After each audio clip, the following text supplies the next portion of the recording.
No Brasil, o número de crianças disponíveis para adoção é 6 vezes menor que o de famílias que desejam adotar. Tudo isso porque as famílias geralmente escolhem crianças entre 1 e 2 anos no máximo. E para falar sobre isso, hoje o Entrevista da Semana conversa com a Ana Flávia, assistente social voluntária do Grupo de Apoio à Adoção, o Grupo GADA, daqui de Santa Luzia.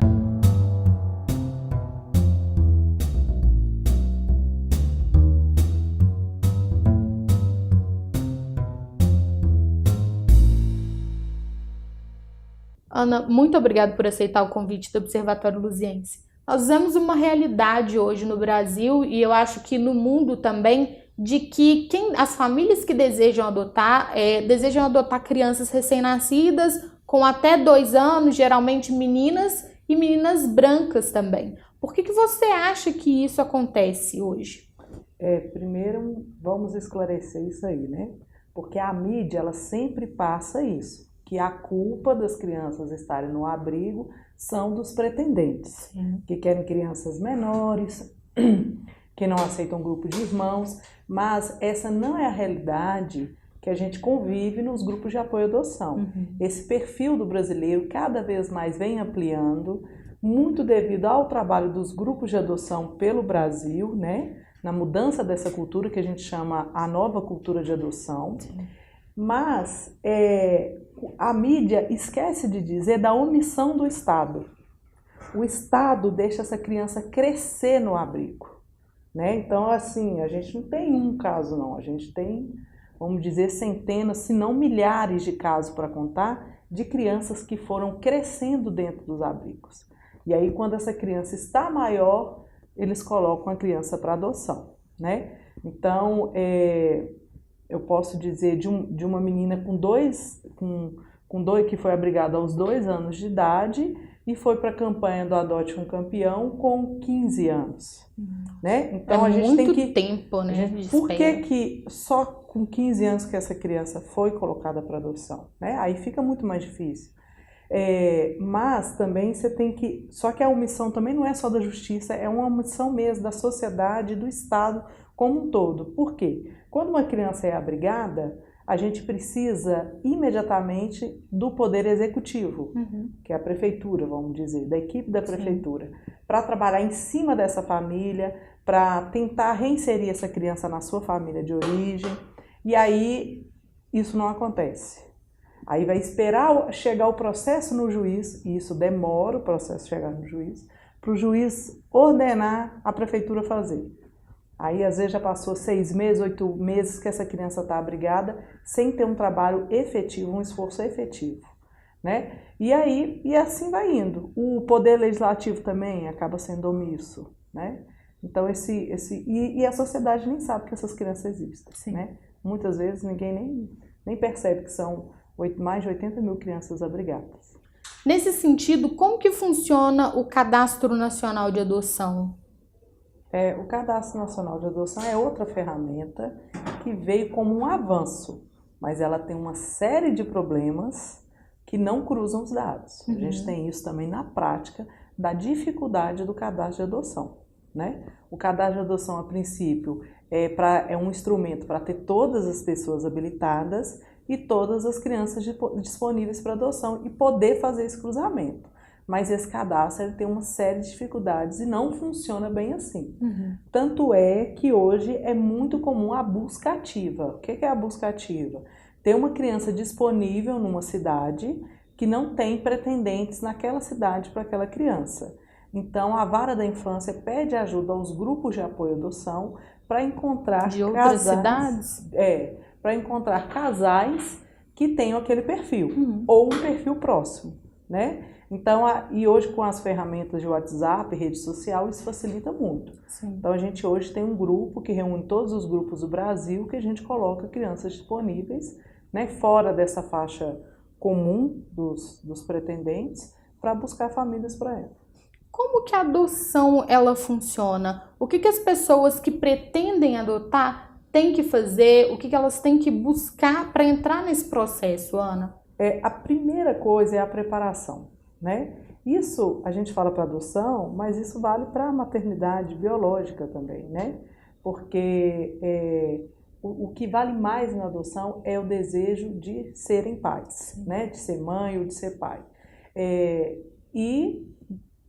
Aí o que é avaliado nesse processo é se a pessoa, porque ela pode adotar sozinha, ou se o casal tem condições de exercer a maternidade e a paternidade responsável, né? Para isso, ela tem que ter condições emocionais e sociais também. Uhum. É feita uma entrevista com essa pessoa, ela tem que passar pelo cadastro normalmente? O primeiro passo, né, ela tem que ir no fórum da sua cidade. Existe uma série de documentações, mas não são documentações difíceis, são documentações que você pega na internet, além das suas documentações pessoais. Lá você vai preencher o perfil da criança desejada e inicia o processo. Aí o processo vai passar pelo Ministério Público, pela equipe psicossocial. Essa parte da equipe psicossocial é onde vai ser feita uma entrevista, que na verdade é um diálogo com o casal ou com a pessoa que quer adotar, né? Tem a visita domiciliar e depois tem o curso preparatório. Antes de 2009 não tinha essa previsão legal. Hoje tem essa previsão que a pessoa tem que participar de um curso. Sim. E depois vai para a juíza. Aqui em Santa Luzia é o grupo de adoção, em parceria com a Vara da Infância, que promove o curso. Voltando um pouquinho na sua resposta da nossa primeira pergunta, por que essas crianças às vezes aguardam tanto tempo para ir para a adoção, para serem disponibilizadas para adoção? Nós temos uma dificuldade que perpassa toda a sociedade também, que é da apropriação do biológico, né? Sangue do meu sangue, tem que fazer a todo custo ficar com aquela mãe ou com aquele pai, porque é o pai biológico, né? Nós também defendemos que a família precisa de cuidado, e às vezes essa família biológica ela precisa de um cuidado, mas tem um limite até aonde ela não está dando conta, e essa criança está sendo violentada, né, nos direitos mais básicos. Então, existe decisões, né, e aí todo o Estado, de novo, seja o Poder Executivo, seja o Judiciário, de perpetuar a permanência daquela criança numa situação de violência, em detrimento a ela estar na família biológica. Uhum. Então, o que acontece? A gente vê vários casos de várias reintegrações familiares. Então, crianças que são 3, 4 vezes de tentativas de reintegração familiar. Aí eu vou dar uma opinião, eu sempre falo que é minha, pessoal. A criança ela foi abrigada uma vez. Já significa que a família nuclear e a família extensa falhou de alguma forma no cuidado com essa criança. Então, aí, quando ela é abrigada, há um investimento do poder público para, dependendo do caso, para a família sair dessa situação e a criança retornar. Essa criança retornou e foi abrigada de novo, na minha opinião, ela já tinha que ser encaminhada para adoção, no segundo abrigamento. Mas a gente vê crianças que são abrigadas 3, 4, 5 vezes e o poder público vai tentando reintegrar na família. Aí quando chega com 10, 12 anos, eles decidem a criança ir para adoção. Por isso que aquilo que a gente conversou no início, o Estado tem que fazer meia-culpa dessas milhares de crianças que estão abrigadas. Não é só as famílias adotivas, é o Estado que permite também que elas cresçam assim.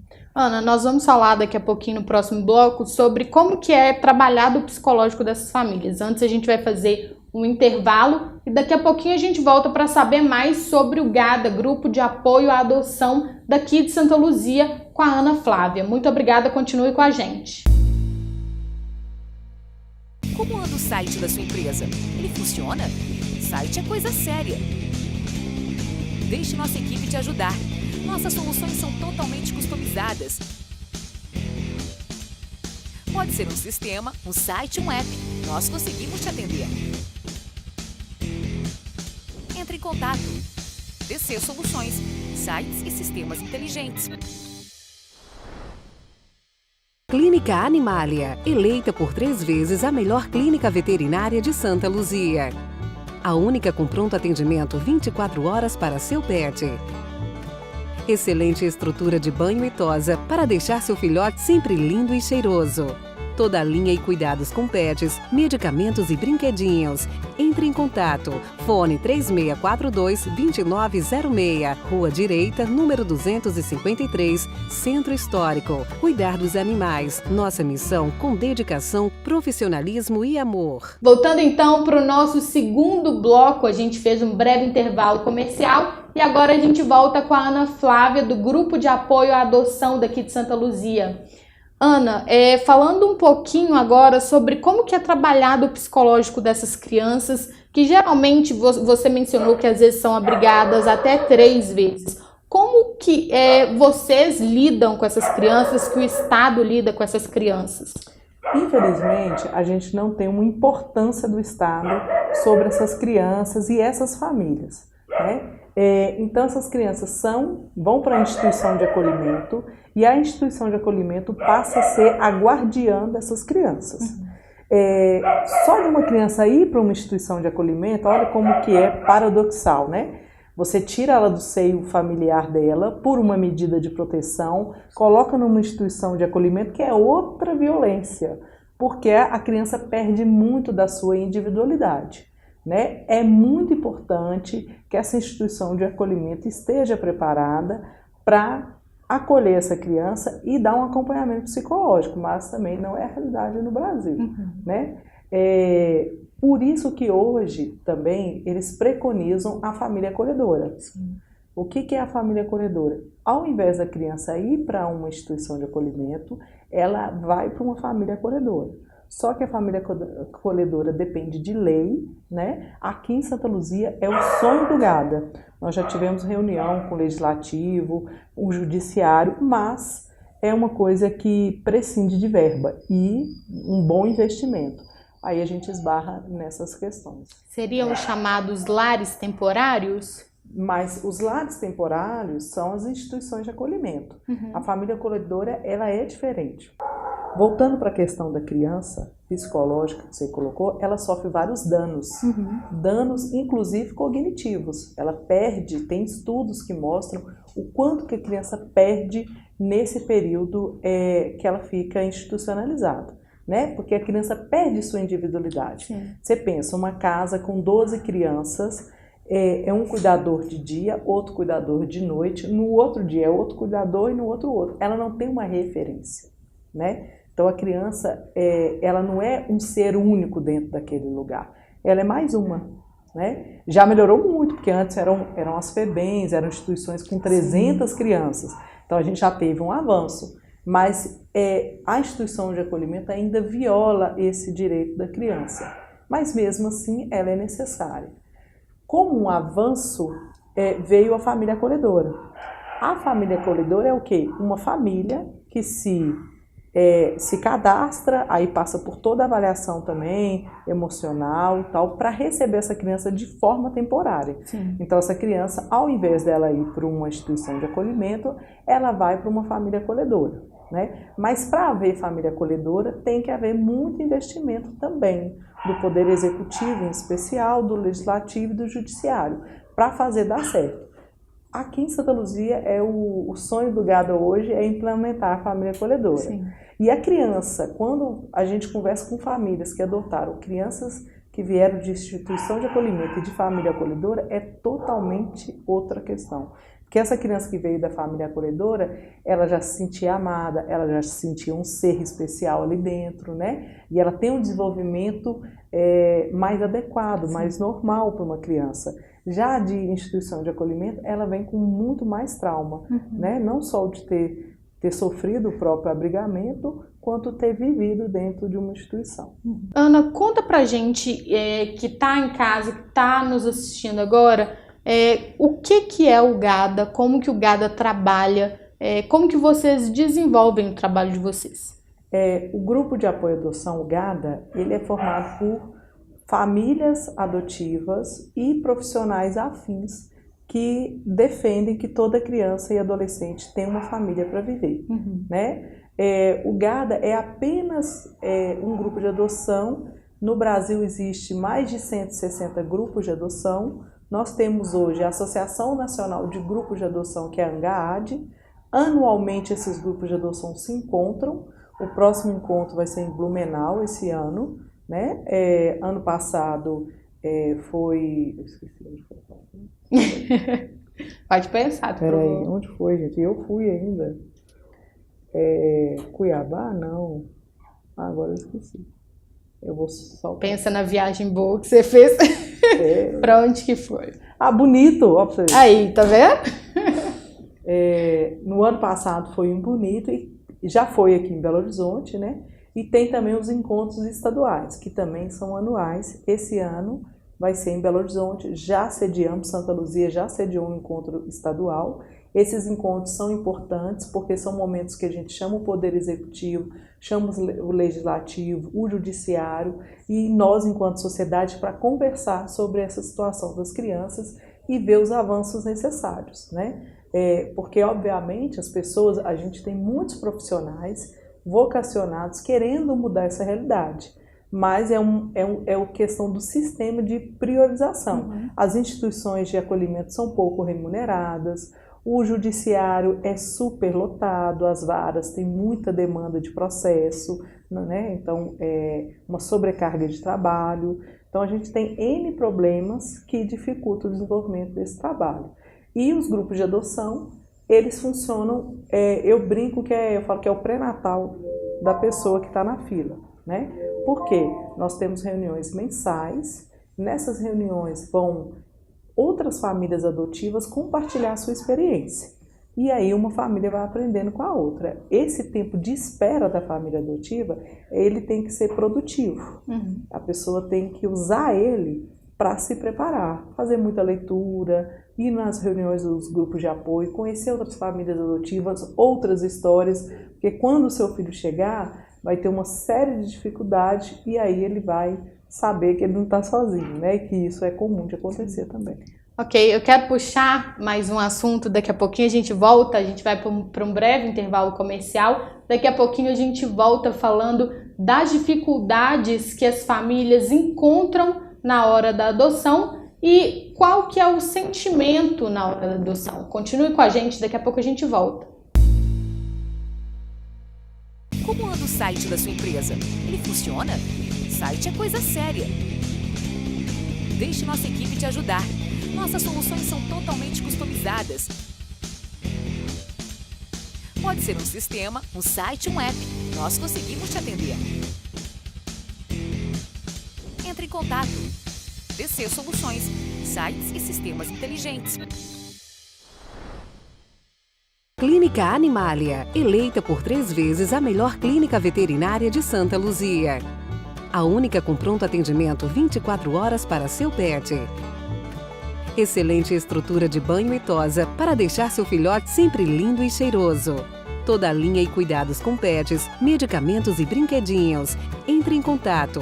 Fone 3642-2906. Rua Direita, número 253, Centro Histórico. Cuidar dos animais. Nossa missão com dedicação, profissionalismo e amor. Voltando então do nosso breve intervalo comercial, nós voltamos a conversar com Ana Flávia, assistente social voluntária do GADA, Grupo de Apoio à Adoção daqui de Santa Luzia.